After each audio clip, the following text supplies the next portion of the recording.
Logical reasoning में अब ऐसे क्वेश्चन बहुत पूछे जाने लगे वेन डायग्राम के ग्राफिकल रिप्रेजेंटेशन पे। ये सवाल 2 जनवरी 2026 शिफ्ट 2 को आया था। कैसे करेंगे?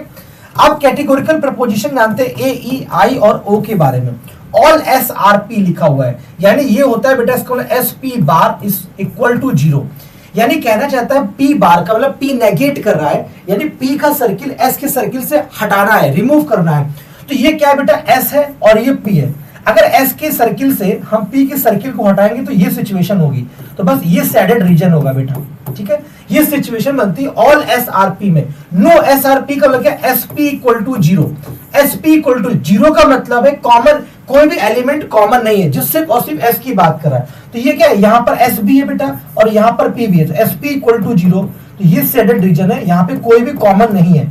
यहाँ पे ना तो एस का पी के पास है ना पी के पास एस के पास है, ये कहना चाहता है। सम एस आर पी यानी S P is not equal to 0।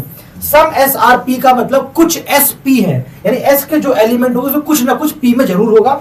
तो हम वहां मान लेते हैं बेटा एक्स एक एलिमेंट है, एक एक्स अज्यूम कर लेते हैं कि सम एस आर पी, तो यानी इन दोनों में कुछ कॉमन है, वो एक कम से कम एक कॉमन है, वो एक्स मान ले। Some S are not P यानी S P bar is not equal to 0, यानी एस और पी में पी का सर्किल हटाएंगे लेकिन एक कॉमन होगा सैडेड रीजन में, तो वो एस वाले सर्किल में। देखो S P bar not equal to 0, यानी एस वाले से पी वाला सर्किल हटा दिया, ये वाला सर्किल हटा दिया, लेकिन नॉट इक्वल टू 0 यानी इस सैडेड रीजन में एक एलिमेंट कम से कम एक मेंबर क्या होगा? कॉमन होगा बेटा। ये रिप्रेजेंटेशन होता है ग्राफिकल। इसके बिहाफ पे आप इसका आंसर देंगे और कमेंट करेंगे इसका राइट आंसर क्या होगा। तो इस क्लास को जोड़ने